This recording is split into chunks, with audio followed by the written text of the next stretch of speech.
Dragon Rescue, Chapter 11, Goat Lady. The door on the 10th floor landing opened into a vast room that stretched from one end of the building to the other.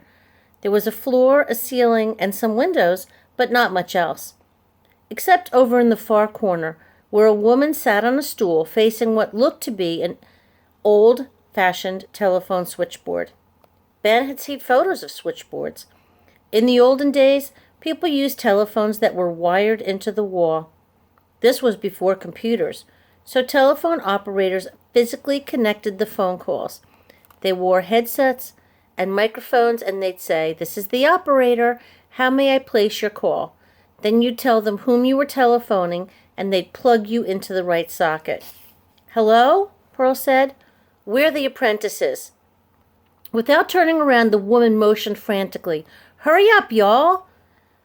Pearl and Ben started across the floor, Pearl in the lead as usual. Their steps disturbed a light dusting of yellow glitter. It appeared to be the same kind of glitter that always clung to Dr. Wu's clothing. The woman was a bit too wide for the stool. Her blonde hair was swirled like a soft-serve ice cream cone on her head. The big red flowers on her dress matched her red high heels. She yanked off her headphones and spun around. Pearl gasped. Ben gawked. The woman's face was strange indeed. Her nose started at the very top of her head. Her eyes were smallish and set far apart. She looked a bit like a goat, except she wore lipstick. "Don't stare," Ben told himself, but he couldn't keep his eyes off her little goat beard. Then he noticed the goat ears sticking out of her hair.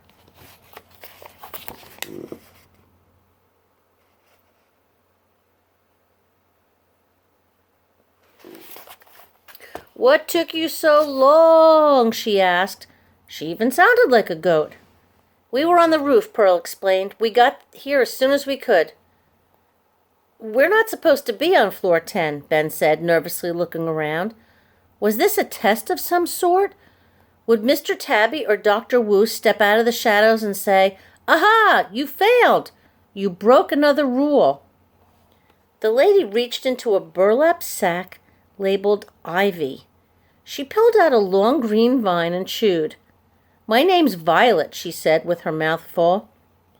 Ben glanced down. Violet's shoes were actually hooves, painted red, and her legs were covered in short fur. Was she half human and half goat? He'd seen creatures like that in a storybook, but couldn't remember what they were called. She'd clearly come from the imaginary world. "We've got ourselves an emergency call," she explained as she reached into a bag labeled oats. "A call?" Ben stared at the switchboard, where an emergency light blinked. "Wait a minute. Are you saying you get telephone calls from the imaginary world?" "Of course." She stuffed a handful of oats into her mouth. "How else are we supposed to communicate?" No good answer came to Ben's mind, because he didn't know where the imaginary world was exactly. Did it exist on Earth? On another planet? In another dimension? Violet, the goat lady, stuck her head into the oat bag. Muffled, chomping sounds emerged. She sure liked to eat. Pearl fidgeted. "That red emergency light keeps blinking," she said. "Shouldn't we be doing something?" Violet pulled out her head and snorted. Oats flew from her nostrils. "Dearie me, I almost forgot." Her hooves click-clacked as she led them to a closet. She opened the closet door and pulled out a black leather satchel. "Dr. Wu isn't here, and Mr. Tabby is up to his eyeballs in percolating pixies. I can't leave the switchboard. You two'd better giddy up." She shoved the satchel into Ben's hand. "Giddy up?" Ben's arms drooped under the bag's weight. Pearl's eyes nearly popped out of her face. "Are you saying we get to go to the imaginary world?" Her voice was so excited it bounced off the walls. "Seriously? Right now?" "Well, of course right now, little darling. It's emergency code red." She patted the leather bag. You'll find all sorts of medical supplies here.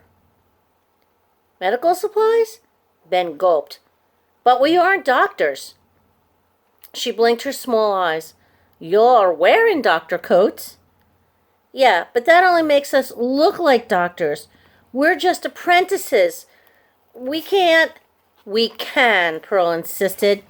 We have certificates in Sasquatch catching, and curing lake monster loneliness. What can we do? She yanked the satchel from Ben's hand. Let's go. Ben wanted to go to the imaginary world. There was no doubt about that. But how could he and Pearl be responsible for a creature that was injured? Sure, he could put a bandage on a cut, but what if the creature needed brain surgery or a heart transplant? I don't think... Pearl stomped her foot. I want to go to the imaginary world. Don't ruin this for me. He wasn't trying to ruin anything. However, there were rules to follow, and there was a life at stake. What kind of creature is hurt? He asked. Violet didn't answer because she was nibbling on Ben's sleeve. He pulled free of her tiny teeth. Did you just eat my button? She swallowed, then nodded. Don't get mad, Pearl whispered. Goats eat everything. Violet eyed Ben's other sleeve. He stepped away. She picked a note from her little beard and ate it. You'll watch the training video yet? Training video? Both Pearl and Ben said. The one that tells you how to travel in the imaginary world. Ben chewed on his lip. This sounded important. No, we haven't watched it. I think we should. We don't need a video, Pearl said. Just give me a map. I'm real good at following directions. There is no map. Just then the emergency button began to beep loudly. Oh, dearie me. I don't know what to do. No Dr. Wu, no Mr. Tabby. And 2 apprentices who don't know how to travel in the imaginary world. There's nobody else here. She click-clacked her way back to the switchboard and stuck her head into the oat bag again.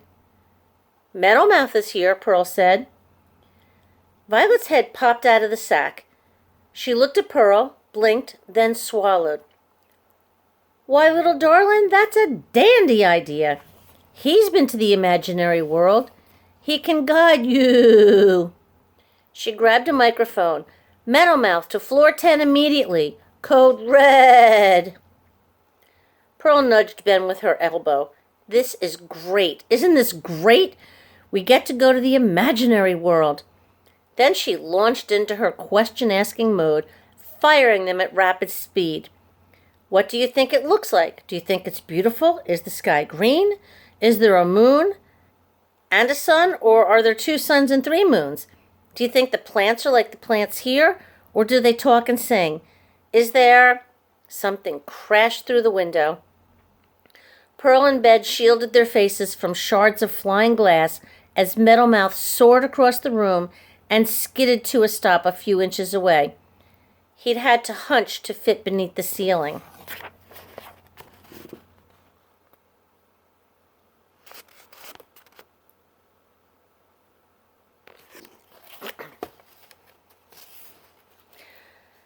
Why'd you wake me up, huh? He asked. Then he yawned so wide Ben could see right down his throat.